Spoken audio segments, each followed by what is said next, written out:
हळवा बहरेल प्रीत ही आपली. भाग 41. Hello mister वीर, आम्हाला त्या गुंडांचा शोध लागला आहे, पण अक्षिता मॅडम आम्हाला त्यांच्यासोबत दिसल्या नाहीत. पोलीस वीरला म्हणाले. तुम्हाला ते गुंड कुठे सापडले आणि ते आता कुठे आहेत? वीर, ते पोलीस स्टेशनमध्ये आहेत. आम्ही त्यांना अक्षिता मॅडमबद्दल विचारायचा खूप प्रयत्न केला, पण ते काहीच सांगायला तयार नाही आहेत. पोलीस म्हणाले. वीरने काहीही न बोलता कॉल कट केला आणि त्याने त्याच्या गाडीची स्पीड फुल केली. कुठे आहेत ते गुंड? तो गरजतच पोलीस स्टेशनमध्ये दाखल झाला. वीरने त्या गुंडांना आधीच पाहिलं होतं, त्याच्यामुळे त्यांना ओळखायला फारसा वेळ लागला नाही. ते दिसताच वीरने त्याच्यातल्याच एकाची कॉलर पकडली आणि त्यांच्याकडे रागाने बघू लागला. आता सरळ सांगणार आहेस की मार खाऊन सांगणार आहेस अक्षिता कुठे आहे ते? वीरचा तो आवाज ऐकून ते गुंड चांगलेच घाबरले. सर, आम्हाला खरंच माहीत नाही की ती मुलगी कुठे आहे. आम्ही तिला तिथेच बांधून ठेवलं होतं. त्यावेळी ती बेशुद्ध होती, म्हणून आम्ही बाजूला जाऊन पत्ते खेळत बसलो होतो. पण जेव्हा आम्ही परत आलो तेव्हा ती तिथे नव्हती आणि तिच्या हाताला जी दोरी बांधली होती ती सुद्धा आम्हाला तिथे सापडली नाही. म्हणून आम्ही तिला शोधण्यासाठी बाहेर आलो. तेव्हाच पोलिसांनी आम्हाला पकडलं. तुम्ही पुन्हा तिला किडनॅप का केलं? याच्या अगोदरही तुम्ही तिला किडनॅप करायचा प्रयत्न केला होता. तेव्हा तर तुम्ही माझ्या हातून वाचला होतात. वीर, सर, त्यावेळी आम्ही तिला असंच किडनॅप केलं होतं, पण यावेळी? ते गुंड बोलता बोलता थांबले. पण यावेळी काय? वीर पुन्हा आवाज चढवत बोलला. पण या वेळेला आम्हाला सुपारी दिली होती त्यांना किडनॅप करायची, म्हणून आम्ही त्यांना तिथून उचललं. कोणी दिली होती सुपारी? वीर आवाज कठोर करत बोलला. त्यांचं नाव तर आम्हाला माहीत नाहीये, पण त्यांनी ज्या नंबरवरून कॉल केला होता तो नंबर आहे माझ्याकडे, बबन बोलला. वीरने तो नंबर पाहिला. त्याने तो नंबर लगेच त्याच्या डायल लिस्ट कॉन्टॅक्टमध्ये डायल केला आणि स्क्रीनवरचं नाव पाहून तर त्याला धक्काच बसला. काय झालं मिस्टर वीर? हा नंबर ओळखता का? कोणाचा नंबर आहे हा? पोलीस वीरच्या चेहऱ्यावरील भाव बघून बोलले. आहे, खूप जवळचा आहे हा नंबर माझ्या, आणि मी या नंबरच्या व्यक्तीला ओळखतो सुद्धा. तुम्ही आत्ताच माझ्यासोबत चला, वीर त्यांना रिक्वेस्ट करत बोलला. मिस्टर वीर, यांच्या गाडीतून आम्हाला हे सामान सापडलं होतं. हे बोलतात की ही सामानाची पिशवी त्या मुलीच्या हातातच होती आणि घरातून निघताना तिने ही पिशवी हातातून सोडली नाही. वीरने ती पिशवी उघडून पाहिली आणि त्यातील सामान पाहून तो थोडा भावूक झाला. इकडे अक्षिता रस्त्याने पळत होती. कोणीही तिची मदत करायला तयार नव्हतं. तिची अवस्थाच अशी झाली होती. सगळा चेहरा सुजलेला होता, सगळे केस विस्कटलेले होते. अचानक ती एका गाडीच्या आडवी आली आणि तिची त्या गाडीला धडक लागली. हो बघा कोण आहे, अंकिता बोलल्या आणि अंकुरने खाली उतरून पाहिलं. अंकुरने त्या मुलीला उठवून बसवलं आणि तिचा चेहरा पाहून तर ते जागीच थक्क झाले. अक्षिता? अंकुर तिला गोंजारत बोलले, पण अक्षिता बेशुद्ध झाली होती. त्यांचे शब्द तिच्या कानापर्यंत पोहोचत नव्हते. अंकिताने पटकन तिच्या तोंडावर पाणी शिंपडलं आणि अक्षिताने हळूहळू तिचे डोळे उघडले. बाबा तुम्ही? अक्षिता शुद्धीवर येत बोलली. अहो, तुम्ही वीरना आधी फोन करून सांगा की अक्षिता सापडली आहे ते, नाहीतर ते उगीच परत काळजी करत बसतील. अंकिता अंकुरला म्हणाल्या. हो, लगेच कळवतो, अंकुर बोलले.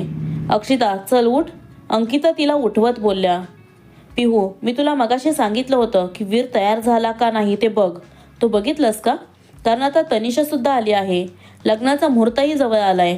फक्त 5 मिनिटे उरलेत लग्नासाठी. तू जाऊन पटकन वीरला खाली घेऊन ये, म्हणजे लग्नाच्या विधींना सुरुवात करता येईल. लग्न हे नेहमी मुहूर्तावरच व्हायला हवं. प्रकाशराव पिहूला म्हणाले. हो बाबा, दादा तयार होतोय, येईल तो, पिहू बोलली आणि तिथून बाजूला निघून गेली. तिने लगेच वीरला कॉल लावला, पण वीरने कॉल उचलला नाही. आता मात्र पिहूच्या मनाची चलबिचल अजूनच वाढू लागली. तनिषा लग्न मंडपात येऊन उभी राहिली तरी वीर खाली आला नाही, म्हणून प्रकाशराव स्वतः त्याला बोलवायला त्याच्या रूममध्ये गेले, पण तो तिथे नव्हता. म्हणजे हा पुन्हा इथून गायब झालेला आहे.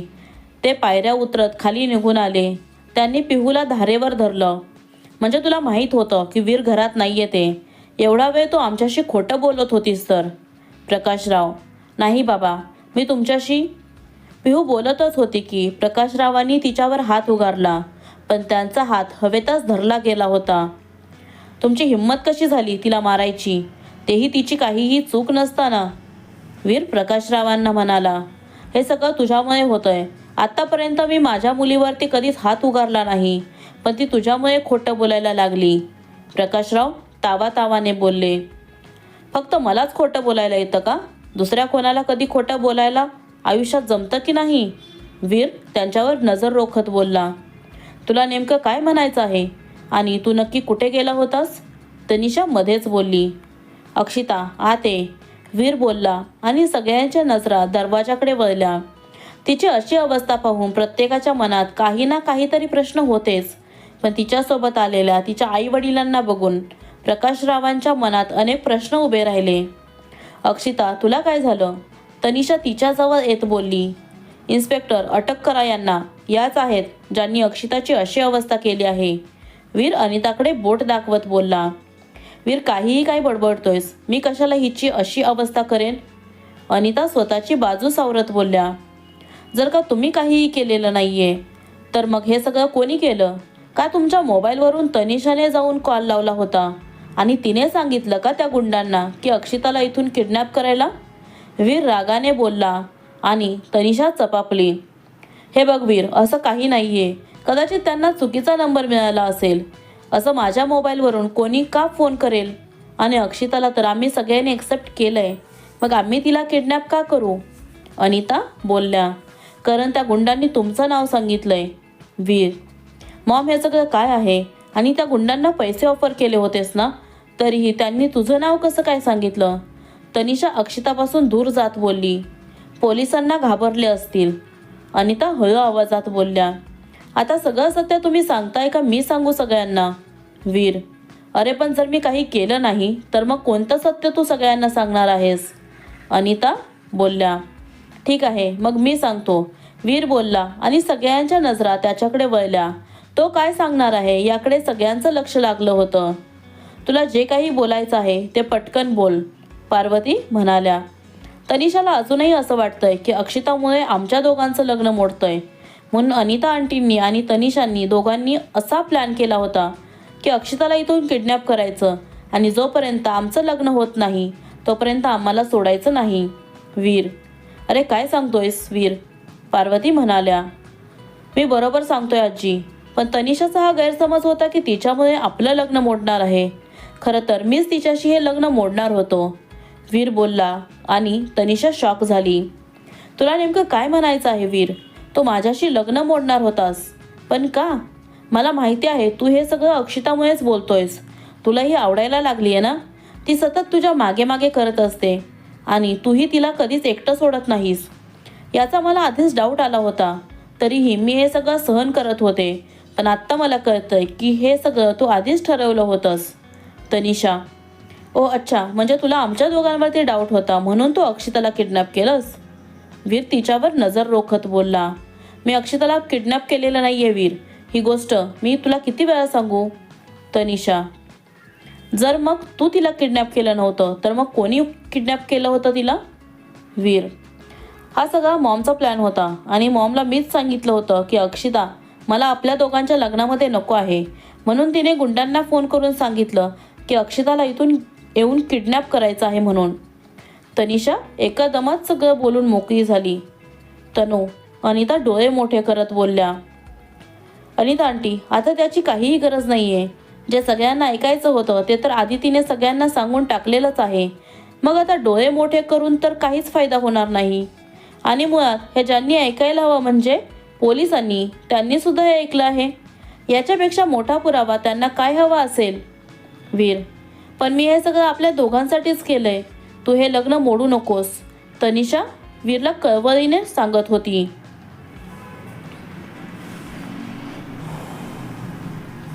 हो, मी तुझ्याशी लग्न करणार नव्हतो, हे मी आधीच ठरवलं होतं.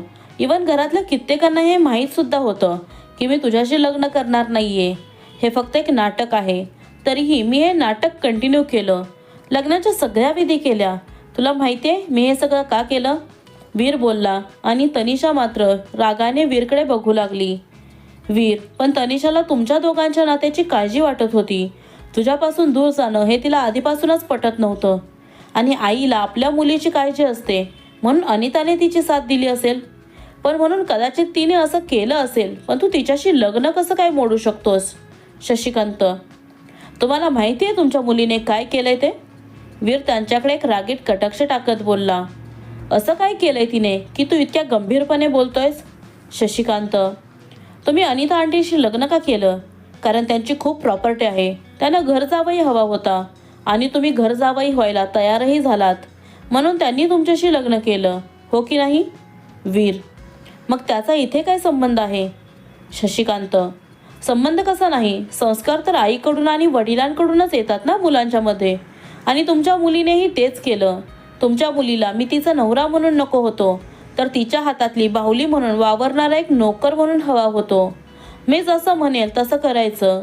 भलेही कंपनीसाठी मी मालक असणार, पण कंट्रोल मात्र तिच्या हातात असणार. वीर, तू हे काय बोलतोयस? तुला त्यांचा घर जावई म्हणून राहावं लागेल असं तर काहीच बोलणं झालं नव्हतं. प्रकाशराव, असं बोलणं झालं नव्हतं की तुम्ही बिझनेसच्या नादात हे विसरून गेलात की तुम्ही तुमच्या मुलाच्या आयुष्याचं नक्की करताय तरी काय? तुमच्या मनात एकदाही विचार आला नाही की ही मुलगी माझ्या मागे इतकी का लागली आहे ते? फक्त प्रेम म्हणून नाही, तर तिचा हेतूही वेगळा होता. तिला फक्त तिचीच कंपनी हवी होती असं नाहीये, तर तिला आपलीसुद्धा कंपनी हवी होती. जर का तिचं लग्न माझ्याशी झालं तर तिला आपलीसुद्धा कंपनी मिळेल, म्हणून ती माझ्याशी लग्न करायला तयार झाली आहे. वीर बोलत होता आणि सगळेजण मात्र त्याच्याकडे पाहत उभे राहिले होते. प्रत्येकजण आपापसात कुजबुजत होते. अक्षिता, अंकुर व अंकिता तिघेही उभे राहून फक्त वीरचं बोलणं ऐकत होते. वीर, तू काहीही बडबडतोयस. तुझ्याकडे काय पुरावा आहे या सगळ्याचा? तनिषा तावातावाने बोलली. तुला पुरावा हवा आहे का या सगळ्याचा? तर मग देतो मी पुरावा, वीर बोलला आणि त्याने एका माणसाला आत बोलवले. त्या माणसाला बघून तनिषा आणि अनिता दोघीही चांगल्याच घाबरल्या. हा तर आमच्या घरातला नोकर आहे, शशिकांत बोलले. हो, फक्त काही दिवसांपूर्वीच कामाला लागला आहे, पण त्याला तिथे जायला मी सांगितलं होतं. माझ्या सांगण्यावरून त्याने तिथं काम करायचं ठरवलं. फक्त घरातीलच कामे नाही, तर खरं तर तो तिथे माझ्या कामासाठी आला होता. त्याने तुमच्या पूर्ण घरामध्ये सगळीकडे शोधाशोध केली आणि त्याच्यात त्याला काही पेपर्ससुद्धा मिळाले. आणि जेव्हा ते पेपर्स मी पाहिले ना, तेव्हा माझ्या पायाखालची जमीनच सरकली. वीर, कसले पेपर? प्रकाशराव म्हणाले. हे घ्या. वीर त्यांच्यासमोर ते पेपर पकडत बोलला. याच्यात असं लिहिलेलं आहे की वीर स्वतःहून सगळी प्रॉपर्टी तनिषाच्या नावावर करतोय. प्रकाशराव बोलले आणि तनिषाच्या गालात एक सनकन वाजली. रमा आंटी, तुमची हिंमत कशी झाली माझ्यावर हात उचलायची? तनिषा, ही हिंमत तर मी खूप आधीच करायला हवी होती तनिषा. यासाठी मला खरंच खूप वेळ झाला, रमा त्वेषाने बोलल्या. पण या सगळ्यांमध्ये तुम्ही सुद्धा तितक्याच जबाबदार आहात जितकी मी आहे. कारण माझं वीरशी लग्न व्हावं म्हणून मी जितके प्रयत्न केलेत तितकेच प्रयत्न तुम्ही सुद्धा केलेत. तनिषा, हो केलं. कारण तेव्हा मला माहीत नव्हतं ना की तू माझ्या मुलाच्या आयुष्याशी खेळतेस. तेव्हा मला असं वाटत होतं की तू माझ्या मुलावर खरंच मनापासून प्रेम करतेस, म्हणून मी या सगळ्यासाठी आतापर्यंत धडपडत होते. पण आता असं अजिबात होणार नाही. रमा, तू असं काही वागशील याची मी खरंच कधीच कल्पना केली नव्हती. शशिकांत, डॅड, तुम्ही तरी मला समजून घ्या. तनिषा शशिकांतकडे वळत बोलली. नाही तनिषा, यावेळी तू चुकली आहेस. शशिकांत, अनिता व तनिषा या दोघींकडे एक रागीट कटाक्ष टाकत बोलले. आणि वीर, मला खरंच कल्पना नव्हती या सगळ्याची, नाहीतर मी हे सगळं कधीच होऊ दिलं नसतं. नाही, मी तुझ्या आयुष्याची कधीच खेळी करू दिली असती या दोघींना. शशिकांत दिलगिरी व्यक्त करत बोलले. इन्स्पेक्टर साहेब, तुम्हाला जे काही प्रूफ हवे होते ते सगळे तुम्हाला मिळाले असतीलच, तर तुम्ही दोघींना आत्ताच इथून घेऊन जा. मला यांचं तोंड पुन्हा बघायचं नाहीये. वीर, हो इन्स्पेक्टर बोलले. वीर, तू हे चांगलं केलं नाहीस. तनिषा त्याच्याकडे एक रागीट कटाक्ष टाकत बोलली. काय चांगलं आणि काय वाईट हे तू मला शिकवायची गरज नाहीये. असं बोलून वीर अक्षिताकडे वळला.